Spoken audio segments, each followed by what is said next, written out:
Everybody, it's True Top Flyer here. Thanks for tuning in. Guys, in the video I got for you today, we're going to take a look at Hornady's neck turning tool. This is item number 041224. I purchased this tool quite some time back to experiment and explore neck turning and see how that works out for me. So I've got a bit to share with you. We're going to take a look at the tool itself, how it's made, construction, use, and we're going to talk a little bit about neck turning, some pros or where I see the value of it. And I'd like to pair this with homemade 300 Blackout brass, because if this tool shines anywhere, it's with people who are converting brass from one cartridge to another. It really helps you get it consistent, particularly where the body of a cartridge becomes the neck of the new cartridge. So we'll show you that. But really the purpose of, the reason for it is for a shouldered cartridge, rifle cartridge, to turn the neck like you would a lathe, operating like a lathe, to trim off any excess on one side or the other to give me concentricity, or just to make the neck wall an even concentric or even thickness from cartridge to cartridge, so that I get a consistent neck tension when I'm seating bullets. So it's very useful. I've come to see the value of it more and more after I use this tool. So we're going to talk about all that. Just a quick administrative note. First of all, I call these videos a look at rather than a review, and that's just my humble way of saying I don't really know what qualifies me to be a reviewer or anything like that. But I will say I do have a background in engineering and mechanical aircraft and things. So sometimes I see things that other people don't see, and so I do try to give you my best take on that. Second, everything you see on this channel is purchased by me. Nobody sends me anything to review. So it's nice because I can just give you my honest take. If I like something, I can tell you. If I don't like something, I can tell you that too. So that's the place that we're coming from. So the reason I decided to go with the Hornady neck turning tool, there's quite a few reasons actually, but one thing that I wanted something that was set up to be driven by a power tool, like a drill or a drill driver, and this was set up that way. So that was a plus for me. I wanted a single frame. I wanted the whole thing in one unit, so I didn't want a bunch of pieces. And I liked that it held the turning spindle and the cutting tool all in one frame, and so I thought that was nice. I also liked that it was designed to be bolted down to a bench. Some of them are handheld, and this is nice because when you start pushing on this spring to start cutting, that you end up pushing up against that would move around, and then it does take quite a bit of torque sometimes when you start cutting on the mandrel once the case rides up on the mandrel. So to me, being able to mount it and mounting it was really important. Another thing I liked is it came pretty well appointed. It comes with two cutting tools. They have a slightly different angle to each other to accommodate different necks, so you can swap those out. And it came with 4 mandrels. So it came with a 30 caliber, 6.5, 6 millimeter, and a 22 caliber. So that covered everything that I wanted to do. I didn't have to buy any extra mandrels. Now, the one thing that did kind of catch me off guard is, I don't know if you can see here, this is a Hornady shell holder, and then this is just some random Lee shell holder, but you can see that the hole in the middle is a different size. That's important because the way this works, you've got this little, this anvil, I guess you call it. It tightens up, and it tightens up on your case inside the shell holder and locks it in place. So this is pretty good size right here. It's bigger than the primer tool for some of the other shell holders. So you have to have a Hornady shell holder. Even if you have 10 other shell holders to do the same job, you got to have a Hornady because it won't work with this tool. So that's one thing to be aware of. Let's get into the anatomy here a little bit. Take a look at this. So all this red portion here is cast aluminum, and things like the spindle, the locking nut here, this tail piece that goes to the cutting head, and the holding screw or bolt or knob here, that's all steel. This piece right here is some kind of, appears to be high grade aluminum. This, I call this a cutting head. And anyway, that's pretty much the anatomy of it. Now, one thing that's interesting is this, since you have this steel shaft riding in this aluminum, bearing surface or guide, there's an oiler hole on top, and you need to keep this lubricated. You can see that this is well lubricated now. Reason for that is some people say that they've had these bind up on them. I read reviews on that, and I'm assuming that they just didn't keep this shaft lubricated. Something to be aware of. We'll pull this out, let you get a look at this spindle here. It's got a spring on it. Here's what holds the shell holder, and this threads onto that spindle. See a nice slot for it to slide into. And let's go ahead and take this apart. So to release this, first thing you do is loosen this nut, and it's still, well, it's moving, but usually you have to kind of push on it to release it that way. So then you take a 5/8 wrench and unlock it. So you can hold the mandrel here and just rotate this shaft off of the mandrel, and then this comes loose. And you see it with the mandrel installed. You can see the cutting edge. This is your adjuster that raises and lowers the cutting tool. And this thing is really super nice. It has a real positive feel to it. Each click is half a thousandths. So 2 clicks to make 1,000. So you can listen to it. You can hear it clicking. Very positive. Like I said, really nice tool, well made. Now the mandrel, let me just show you on a different one here. You look at these mandrels. So this is the part that you ride up on here, obviously. And then the other part, the shoulder here, is actually the depth of the cut, what controls the depth of the cut. So it stops against the shoulder. So what you want to do here is you adjust this mandrel in and out to stop before you get up on that shoulder. You don't want to cut into your shoulder there and weaken that case. Just stay on the neck. I think in this case, less is more. So to do that, you just adjust this down like that, or bring it out like that until you get up close to the shoulder. Just back it off a little bit. Now the tricky part is when you put this back together, is kind of holding that mandrel in the spot that you want it without changing the adjustment when you tighten this down. Tightening this down serves as a lock to lock the mandrel in place against the cutting head. We'll go ahead and put a little tightness there, and that's kind of all there is to it. There's not much going on there.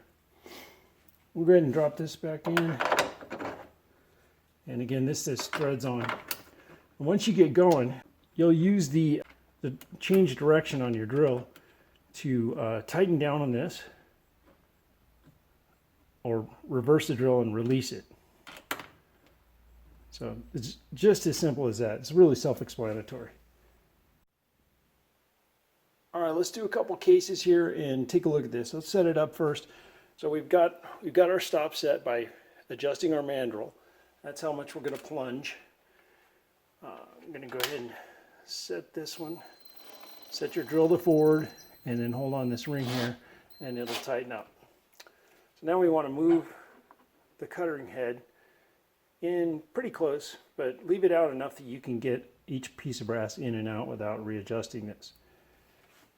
So now, let's go ahead and release this a little bit here. I want you to kind of lock it down with you partway on the mandrel to center everything up. So go back to forward again. All right, so here we go. See what happens? Doesn't look like we've got anything there. So let's go ahead and take, let's do half a thousandths, one click. See if we get anything.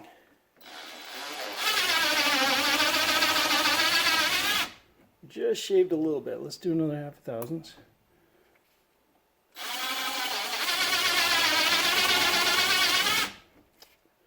Didn't get much more there.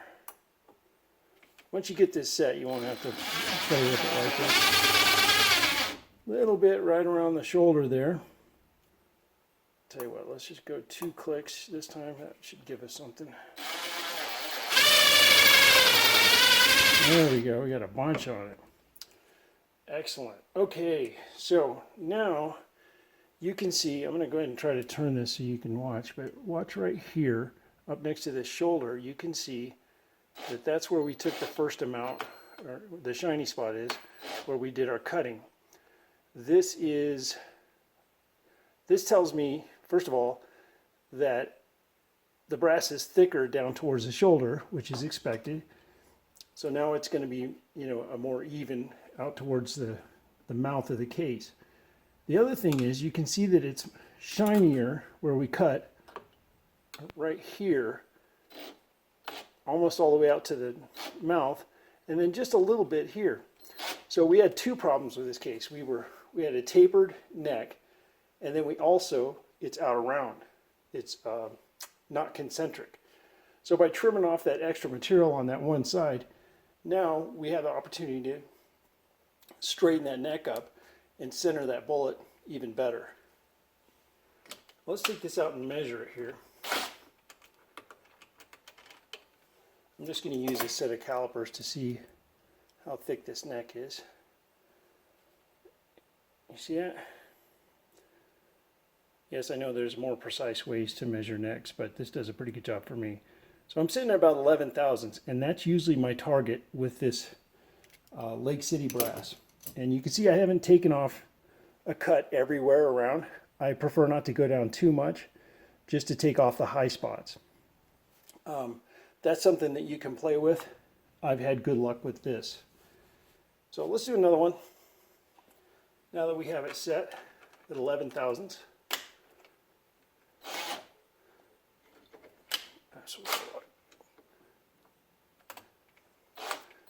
This is a lot easier than working around the camera. So, nice and clean. Done. This one you can see took off a little more material. But that neck is going to be at least 11 thousandths all the way down. Again, you can take off more or less and experiment with that. Those are all things that we can do.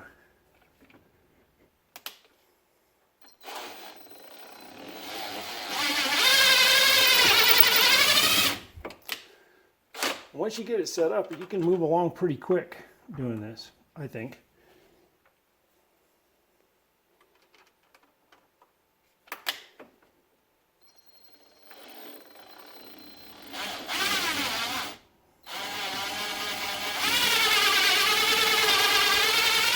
You can see they have a little bit of wobble in them when it's just a shell holder, but once you get them up on the mandrel, it kind of smooths out. Another thing I should bring up is running on this mandrel can get a little bit of friction from time to time. So I've just been using this old Lee case lube, and I just put a little bit on there to keep it lubricated, and that works good. I would probably recommend using some sort of lube that's okay to be in contact with powder in case you don't get it all out of there. Let's do one more before we move on.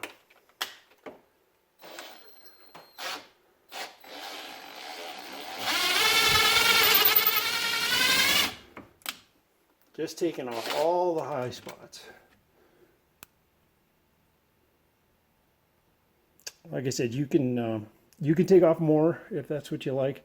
I'm happy to just kind of even everything out and get the high spots out and make the case neck more concentric. Another thing you can explore, this is something that I do, is once I've gone through this process and I've taken this excess material off from one side or the other, I find that when I measure them, I get better rounds if I'll take it in this state, run it back through the sizing die one more time before I go ahead and load them. And that seems to kind of move things around a little bit and get it centered up and take advantage of the material takeoff. But the cases are really not optimal, in my opinion, until you take them out and fireform them in this new configuration. So here's a few things to consider. Should you resize your brass and trim your brass before you do this process, or resize and trim after doing this process? You could say there's an argument for both. One, when you shoot, your neck is going to blow out. It's going to fit nicely over the mandrel. These mandrels seem to be undersized about 4/1000ths. And sometimes, and again, depending on neck wall thickness, when you resize your brass first and trim, they don't want to fit up on here really good. Like if you had a thick neck, depending on, your relationship to your die versus your expander ball, you could end up with a situation where it's a little bit snug on the mandrel. I choose to resize and trim first. And the reason I've gone that route is because the case mouth is the stop. So having it all trimmed to an equal length seems to make sense to me. Now, again, there are a few times when I've run into cases that were, after being resized, were a little bit too snug on the mandrel, and it required quite a bit of torque. Now, for me, I've always used Lee collet dies. I have them around, so I'll just keep one of those handy and used the Lee collet die has basically a mandrel rod in it. It's the right size to set the neck. So if I get one that's tight, I just run it in there and then it fits on there just fine. So that's something to be aware of. I haven't really tried doing it before resizing and trimming for the reasons I stated. But those are some variables that you can play with and see what kind of results you get. Okay, we're coming to the end here. As promised, I'll just talk a little bit about why we might want to do this and what the value it has to assembling a cartridge. So first, if you're going out and you're shooting offhand and you're doing drills and stuff like that, this is not going to have any value. You're not going to see any usefulness out of this. You just need some basic range ammo for that. But if you want to step up your game a little bit, one of the main things, well, the two main things that you get out of this is if you have a fat side and a thin side of your case neck, you're never going to get a concentric cartridge build. It's just not going to happen because you just got more material on one side than the other. Taking off that high side and making that equal is going to give you an opportunity for better concentricity. Second, equalizing the neck wall thickness on your cases so that they're all uniform. Remember, consistency for accuracy is everything. If as close as you can be to one consistent case from one to another is the better chance you have of accuracy. So when you're doing that, what that does is it gives you a more consistent neck tension on the bullet. Neck tension is important because has everything to do with the timing event of releasing the bullet. So where you're probably going to see improved results there is in lower standard deviation numbers and lower extreme spread numbers.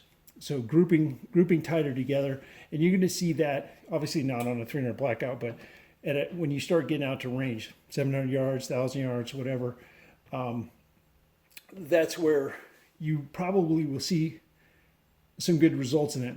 Right away, I saw improvement in accuracy.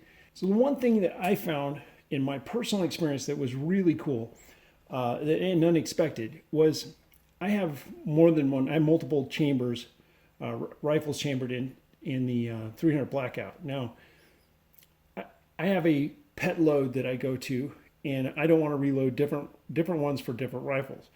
One of the chambers, for whatever reason, even though the headspace is identical, it produces a little higher pressure than the other ones.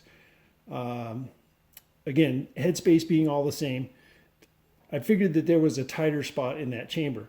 And when I would come back, So I could come back and I could just, put an awl in and just sometimes just push the primers right out. That was my standard thing.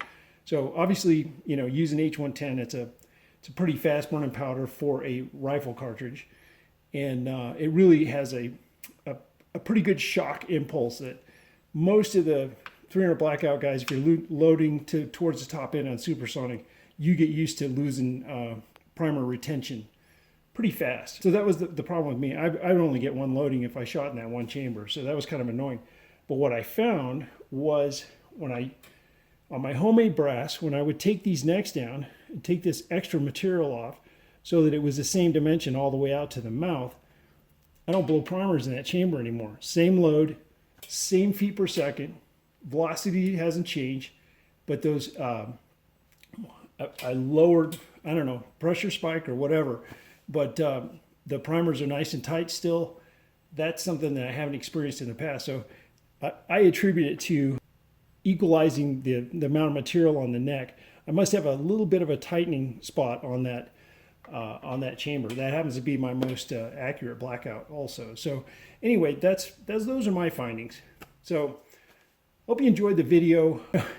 I know it's some people are going to look at it and go, I'm never doing that. And then some people will go, hey, that's pretty cool and kind of fun to mess around with and see what kind of results you can get. So as we continue to sharpen our spear, this is another way you can put a fine point on that tip.